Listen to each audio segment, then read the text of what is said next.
Thank you. Thank you. Thank you very much. So, a question I'm passionate about is how might we use AI to create a more just society? AI, on one hand, as the video showed, has created these futuristic realities where we have autonomous vehicles, voice assistants who can respond to any question that we ask, search results with minimum hate speech.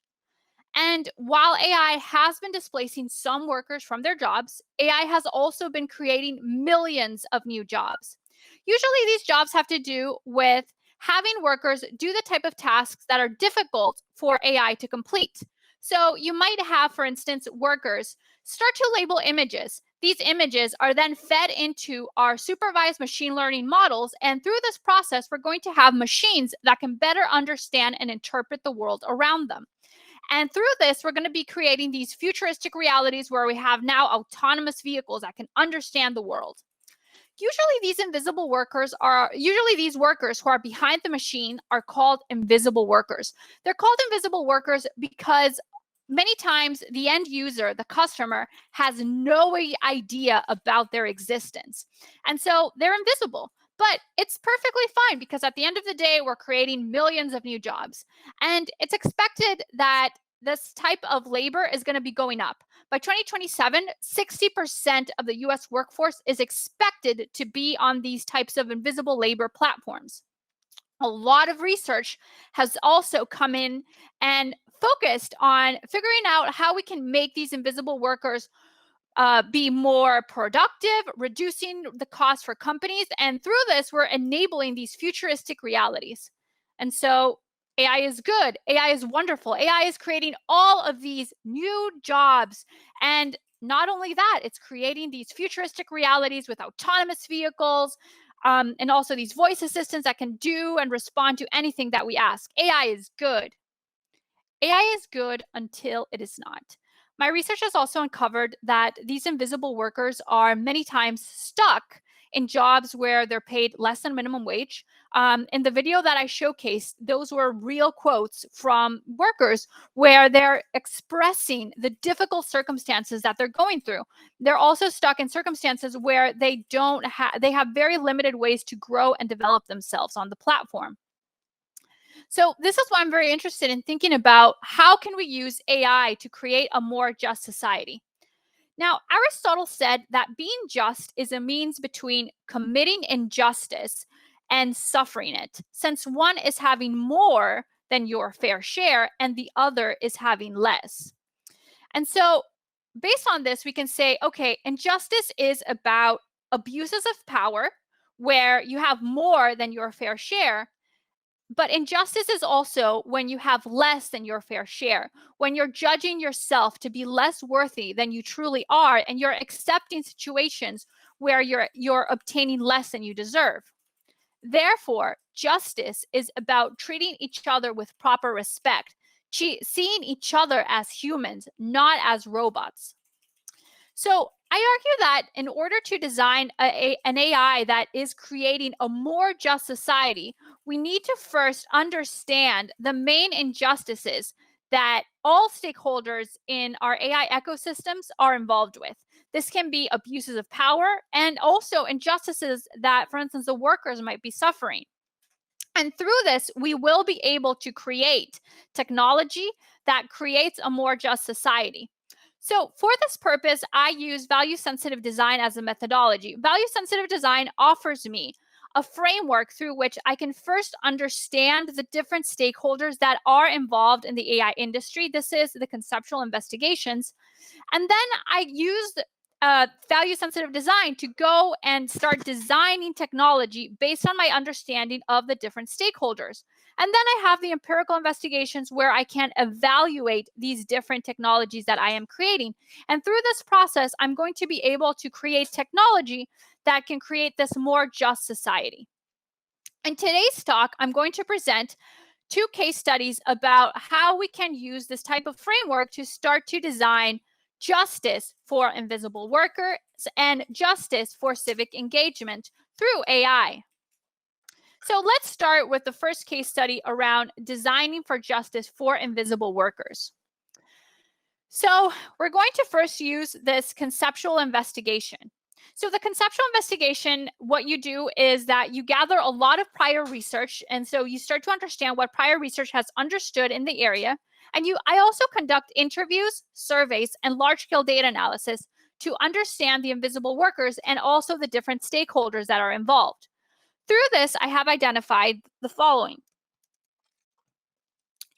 Invisible workers are primarily the main injustices that they are involved in involves earning less than minimum wage and being stuck in jobs where they have very limited job opportunities, very limited growth.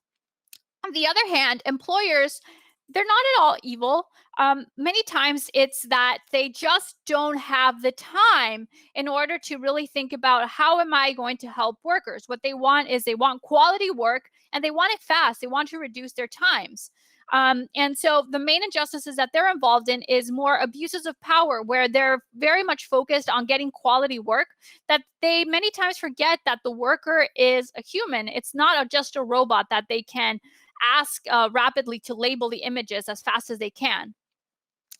Now, I've also interviewed and worked with governments, and governments, some of them there, it's very hard sometimes to find governments that are willing to use this new technology. But the ones that do want to work with new technology, the main issues that they have is that many times they're not very much aware, and they also don't have a lot of the time to really think deeply about how can I create a just reality for these workers. Many times they're not even aware about the difficult circumstances that workers are involved in, and so they can't create adequate interventions for them. And so based on this, I start to now use this knowledge to start to design technology that can address the harms that AI has been creating. So based on this, I argue that, okay, you know what? Let's start to focus on interfaces that can address the main harms that workers are involved in, the main injustices. And the main injustices are that workers are not receiving adequate pay, and they're also stuck in jobs that are not offering them ways to grow, to develop themselves. Now, here within the space is also important to consider that I have also discovered that some workers have been able to thrive within this ecosystem. And so there are workers who have been able to gain high wages and actually start to develop themselves and grow within these platforms. And so it can be possible. So, based on this, I propose the following architecture. We're basically going to have we're going to identify the workers who have been able to thrive, and we're going to computationally organize them to produce an action plan about how other workers could also reach certain goals and be able to develop themselves, grow, earn higher wages. And so through this process, we're going to have workers, these specialized workers who are going to be what I call data brokers. They're going to be our data brokers who are going to be identifying the best ways in which other workers can grow and develop themselves. And through this process is how we're going to start to transform the labor platforms that workers are involved in. These data brokers are going to be basically coaches that are going to be helping the other workers to develop themselves and grow. Now, where does AI come in? Basically, what I do is that for a particular type of task that workers might be involved in, I computationally organize these data brokers to produce these coaching. And then I'm going to use AI to learn the type of coaching that these novice workers find the most useful. And so through this process, I'm going to have machine learning models, supervised machine learning models that for a given type of task can tell workers, okay, you need to do this, this, this to develop your skill and to earn higher wages within this type of task that you're doing. And so through this process, I'm going to empower workers to start to develop themselves and learn. Now, the second design consideration that I make is the following. What we saw was that we have workers who, most of these invisible workers are working within the large tech companies such as, let's say, Microsoft. And they do not really have a lot of time to go off and learn how to use new skills, because time when they are not working is time when they are not making money. And so because of that, I argue, okay, you know what? Let's find solutions that operate directly within these large tech companies. And so because of that, I focus on repurposing the platforms that workers are currently in to empower them to be able to achieve their different goals. And so I basically argue, you know what, let's go to the labor platforms where workers are. This is one of the labor platforms in which these invisible workers operate. And here, for instance, a worker could get stuck with the task of transcribing the text that is in this card, in this postcard. Notice that this is something that for machine learning models, it might be difficult to do because understanding handwriting is hard for a machine to do. And so this is why you have the invisible workers who are coming in and doing this type of task. So the next thing that I argue is, you know what, let's go into the platforms that invisible workers are and design technology that is within the platforms that they know and use. For this purpose is that I create web plugins. Web plugins allow me to create new types of experiences for workers while they continue to operate within big tech. And so within this platform that workers are already in, I create this web plugin that allows us to now repurpose big technology to enable the new interactions that we want. In this case, it's, you know what, let's have workers rapidly provide advice and coaching to other workers. And so here workers are going to be sharing their advice so that others can thrive and develop their skills while they're doing particular types of tasks. Now, again, what we're seeing is that these plugins are very much focused so that workers don't have to do a lot of work. We consider that there is something that workers are doing on the side as a second type of activity. And so we focus a lot on having these tasks, these coaching tasks, be with low cognitive load. Now, given that I'm also interested in working within large tech, I not only develop these web plugins, I also develop bots. So bots are going to allow me to bootstrap off of, again, large tech companies, in this case, for instance, social media. And I'm going to be finding workers who are maybe on social media, struggling, trying to find things to do.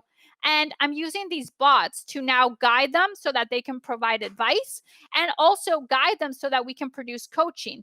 And so now the bots are going to be acting for social good. And again, I am bootstrapping off of these large tech companies, going to where the workers are and using computation in order to guide them.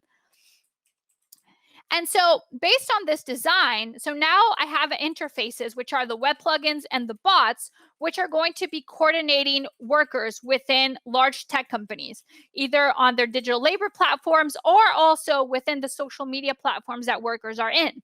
Now, the next thing that I want to study is I'm going to use value sensitive design to now understand, okay, are these types of interventions adequate? And so for this purpose, I do an evaluation.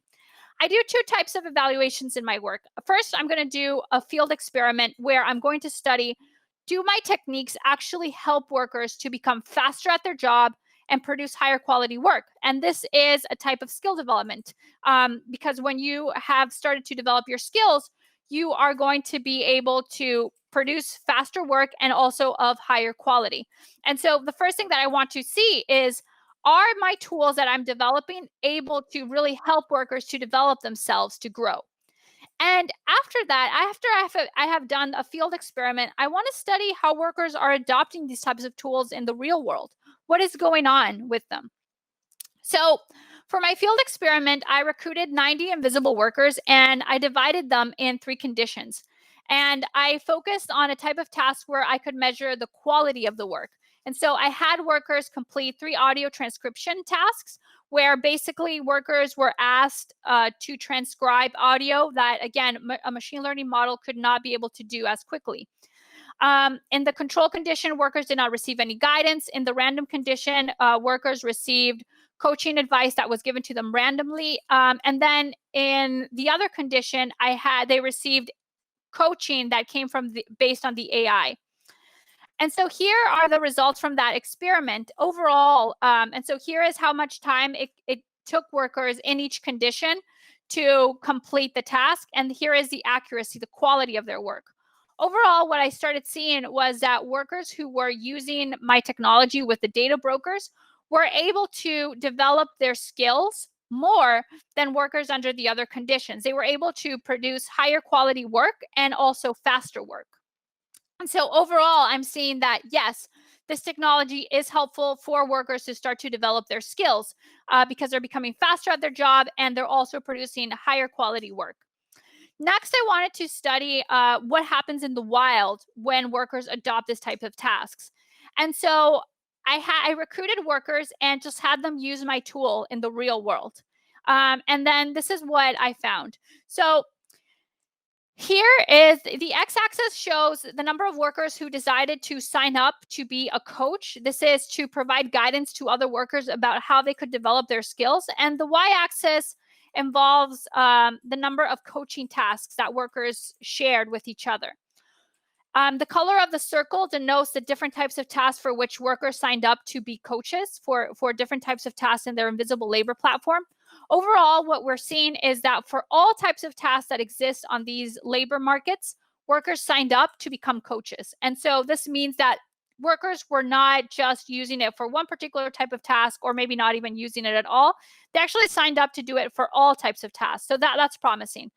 The other thing is also interesting is that we see that there were workers who signed up for a number for providing advice for more for instance audio transcription tasks, for survey tasks, and in some cases workers found the advice very useful, in some cases not as much. And so there is opportunity in terms of identifying how we can make workers become better coaches for different types of tasks, but it's promising that for all types of tasks workers were actively participating and helping each other. And so overall, what we're finding is that through these types of tools where we're repurposing large technology and adapting it to workers' needs, we can get workers to start to develop their skills and also be able to become faster and better at their job. And it is adapted within different types of within different types of tasks. So it wasn't just not used at all, but rather it was being adopted. And so overall, we can see that with these types of platforms, we can get workers to start to develop their skills while on the jobs. We can repurpose big tech in this way. Now, I've also been using my data brokers, this type of technology, in order to help workers earn higher wages. And I have recently studied that through this, we can also increase workers' wages.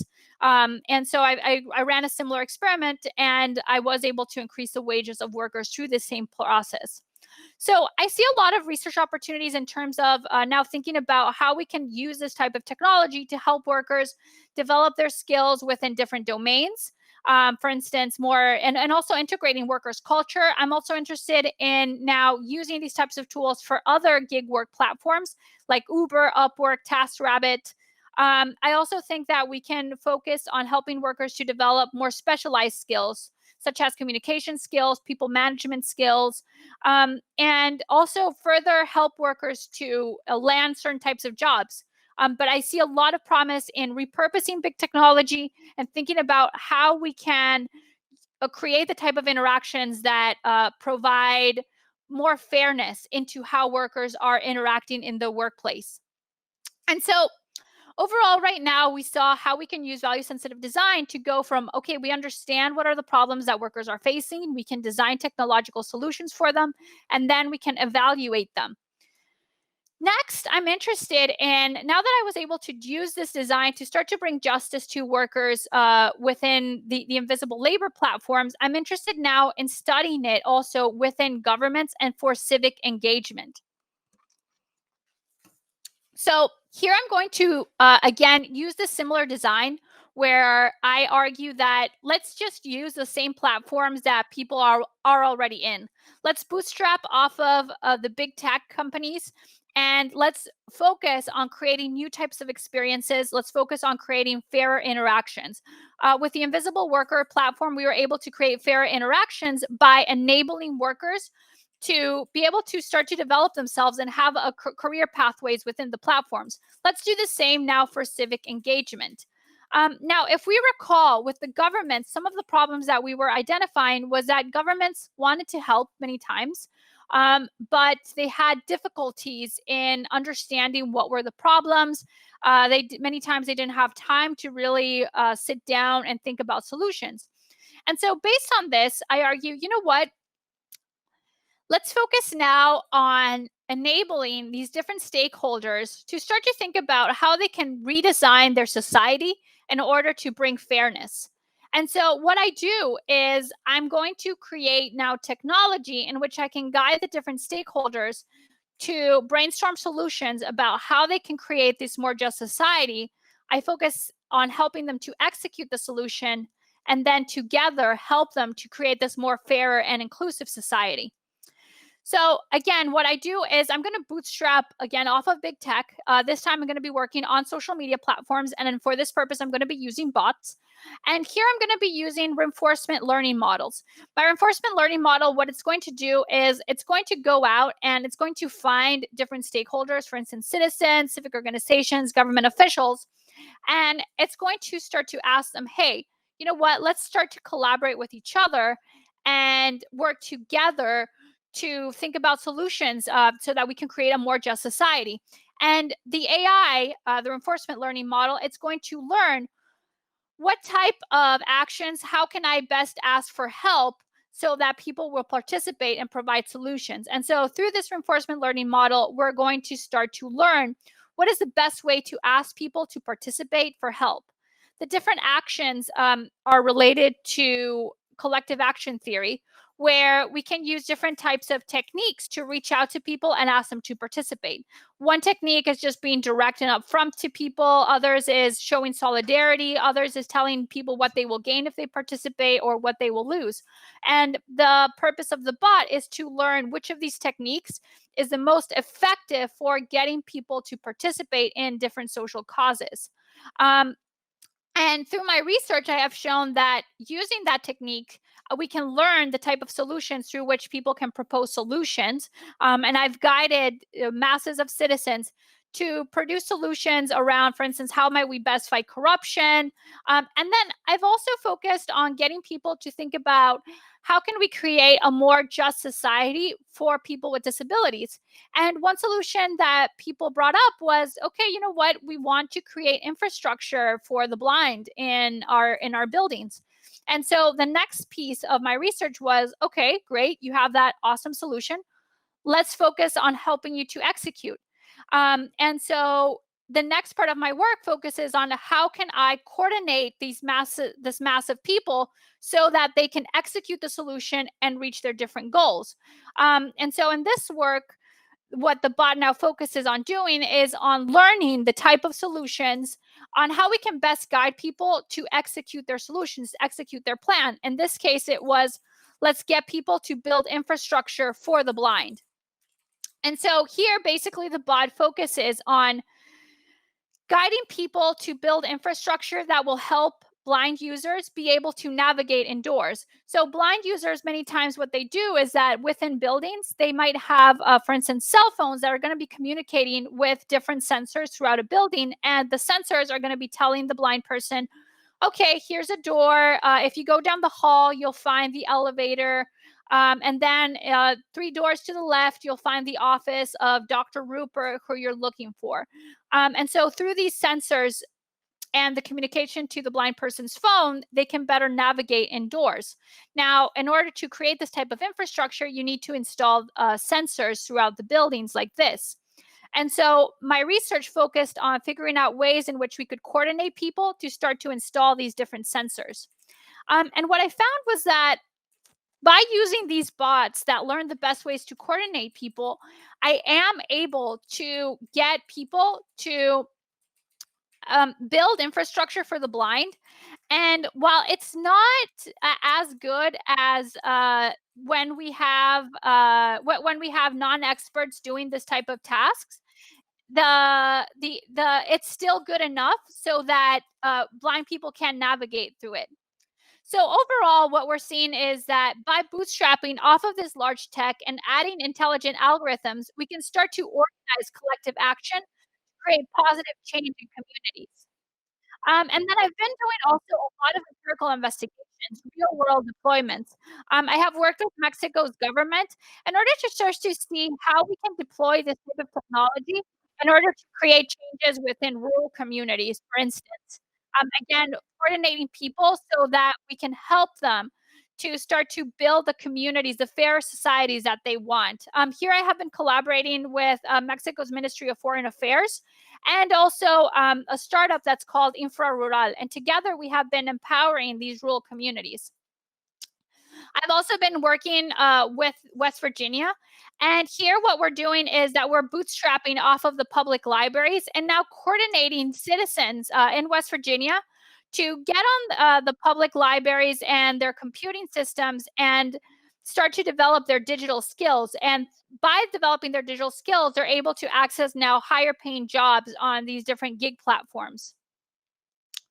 So overall, what I want to share with you today is that we can use value-sensitive design to understand some of the injustices emerging from the AI industry. And through this, we can design intelligent tools that address injustices involving different stakeholders. I propose intelligence tools that repurpose big tech to scaffold justice. I would like to thank all of my awesome collaborators. And yeah, and so thank you all very much. It has been an honor to be here.